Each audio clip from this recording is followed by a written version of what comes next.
Hey lords and ladies, and welcome back to Monster Hunter Wilds. Today we are making a really quick video on what I am doing to get ready for Title Update 4 in Gogmazios, and what you might consider doing too.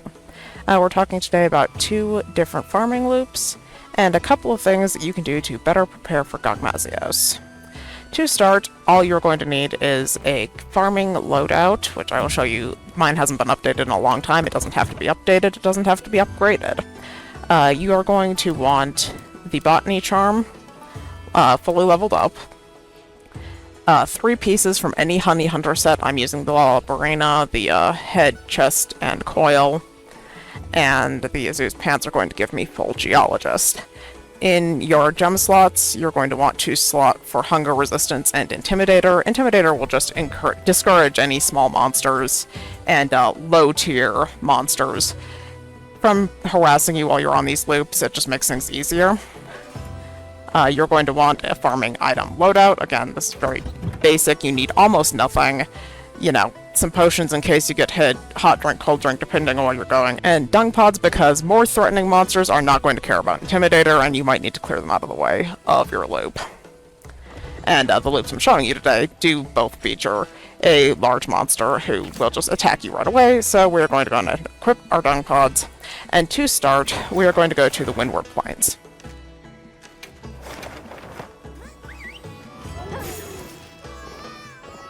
Okay, so this loop is specifically about getting your item box in order for Gogmazios.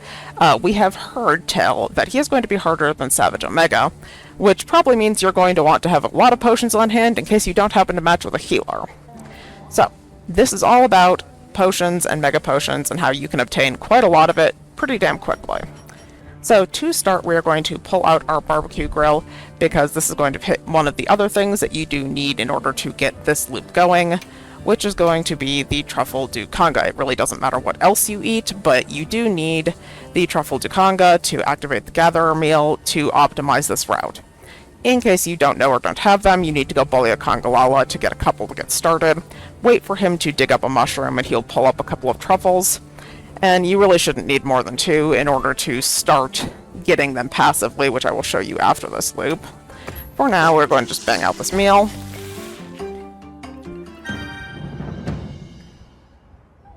And then the other thing that you want to do to get started is to set your map to plenty in the morning.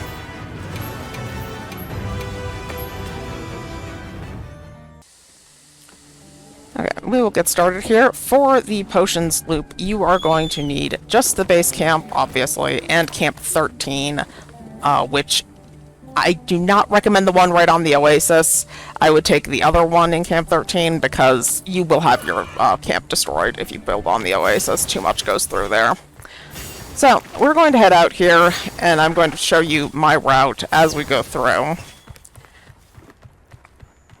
And if you do this for the full duration of the truffle meal, which is 70 minutes, this loop will net you approximately 1,400 honey, just depending on how your honey hunter and gatherer bonuses go. There's some other good stuff along this route. Now, we came this way because there is all of this honey over here that we want to grab instead of taking the camp that is right on the other honey. So I find starting from base camp to be the fastest route to hit all of it.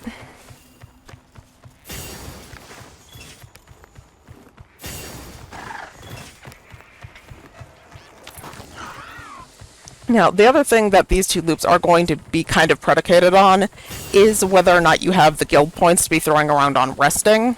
For that reason, as you're coming through here at the second group of honey, I do recommend that we stop right up here on this little raised rock to collect the Windward Succulents, because all of these 6-point grabs do add up and do help you with the fact that to do this properly, you are going to want to be resting a lot.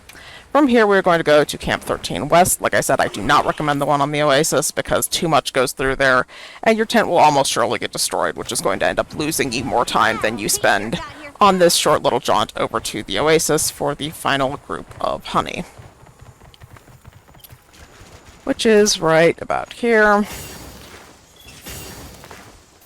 Now, as I'm grabbing this, there are two ways that you can go about using your slinger. You may notice that I am currently not actually aiming. This is an auto grab feature, which you can access by holding the left trigger, at least on the PlayStation controller, scrolling with the D-pad and hitting circle to grab everything that's nearby. And otherwise, you can just aim and grab manually, which you saw me doing a lot. To reset the loop, you are going to go to any other map, travel straight back,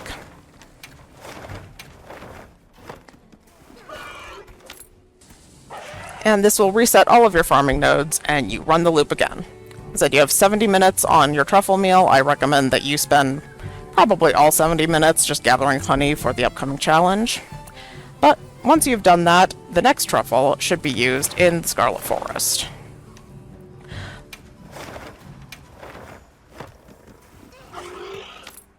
So because we just ate a truffle meal for this demonstration, we're not going to do it again. Just remember, before each of these, you do need to eat a meal with the truffle de conga. Then we're going to rest to set things, again, morning, in the time of plenty.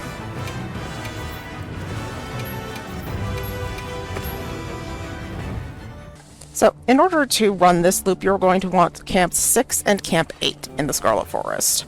For argument's sake, we are going to start here in Camp 8.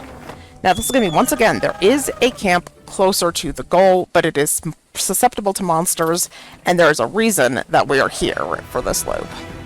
So, at Camp 8, you're going to be looking, firstly, for the curio shell crab that can spawn right here. Oh, look at him. He's so accommodating. These ancient artifacts really are a mystery, aren't they?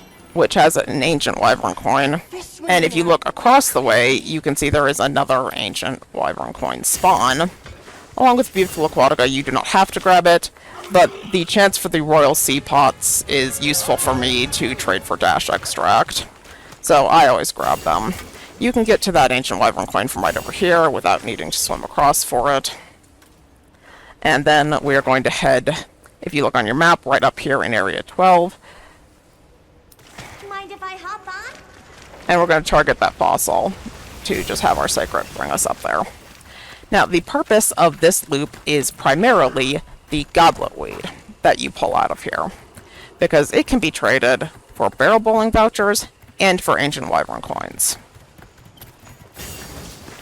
And that is going to be the main thing that we want out of this loop See that splish splashing over there? to deal with both relic parts and meal vouchers Materials I gathered into your are the main motivations here.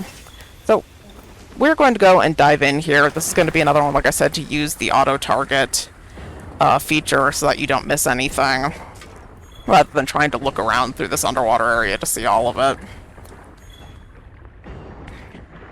It is the glass algae that's are the goal. We want that goblet weed and the chalice weed, which is going to ensure that we don't have to actually deal with Congalala any more than absolutely necessary. Yeah, very lucky. We got the ancient wyvern coin spawn there.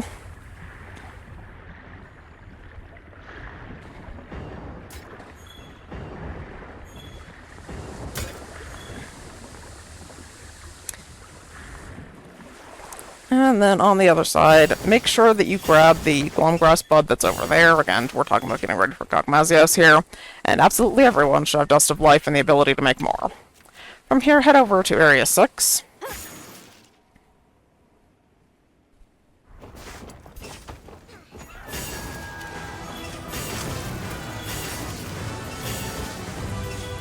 And in Area 6, you are going to be looking again for a curio shell crab right here on the edge of the water. We did not get that spawn this time, but he will spawn right about where I'm looking. And then right over here, there are 3 more glass algae, and we got the last ancient wyvern coin spawn. So all things told, there are the opportunity for 5 ancient wyvern coins every time you run this loop. That is why we start in Camp 8, because we do want that chance at the ancient wyvern coins for the next phase of our preparation. Which, I'm going to go back to the Woodward Plains. I'll explain why in just a second.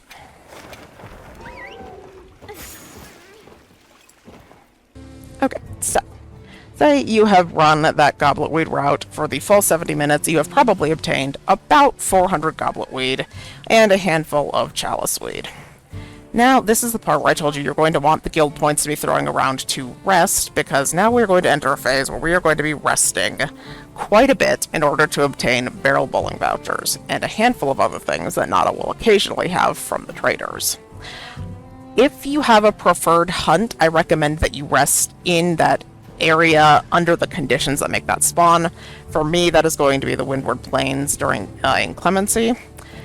And then we will talk about what you're buying from Nada in order to make this loop work.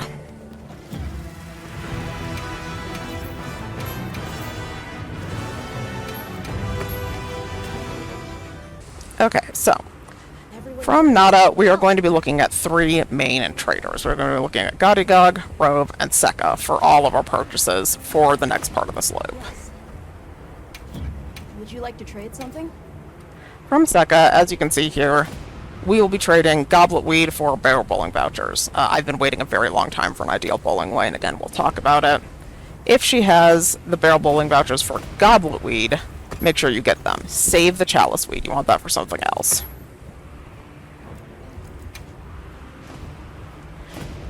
From Rove, this is a good example. He will sell Ancient Wyvern coins for chalice weed. Again, I recommend that you wait on that, because you want the chalice weed for truffles. And from Gogmazios, he's going to be nice and just have this right away. Gogmazios will sell you gold relic tickets for 30 Ancient Wyvern coins, and that is why we start in Camp 8 to collect additional coins, because if you need relic parts for your Artian weapons before Gogmazios, this is how you get this loop to work just in perpetuity. Buy the Ancient Wyvern coins for goblet weed from Rove, give the Ancient Wyvern coins to Gogmazios for gold relic tickets, and you can make a mess of relic parts to get better Artians before you have to deal with Gogmazios here in just a couple of weeks. Okay. Bye. Yes. So, to reemphasize, from Sekka, barrel bowling vouchers for goblet weed. From Rove, chalice weed for truffle de conga, goblet weed for ancient wyvern coins. And from Gogmazios, gold relic tickets with the ancient wyvern coins. You are going to rest as much as you feel that you need to get enough barrel bowling vouchers for you to be comfortable with, because barrel bowling vouchers are then how we're going to get our meal vouchers. So we're going to head over to the Grand Hub and hit that up next. So here at the barrel bowling, I recommend that you probably rest to get about 100 barrel bowling vouchers, because that should give you a decent number of meal vouchers. What you want to do is wait until the bowling lane is something that you can get a pretty easy A on. And don't forget, you can always throw the trial barrels to test out the lane to see how easy it is for you to win, because perfect world, you want one that you're going to get an A on most of the time. Okay, roll out.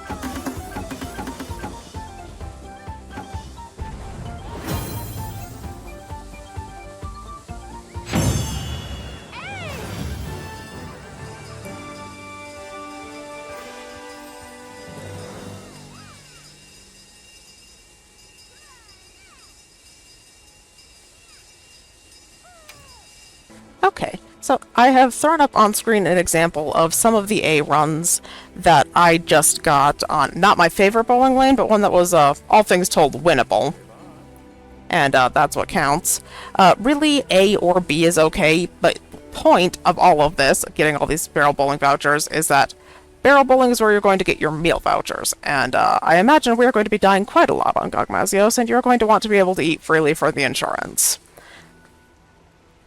And then you can run those loops all over again until you are satisfied that you are fully and completely prepared for the challenge ahead.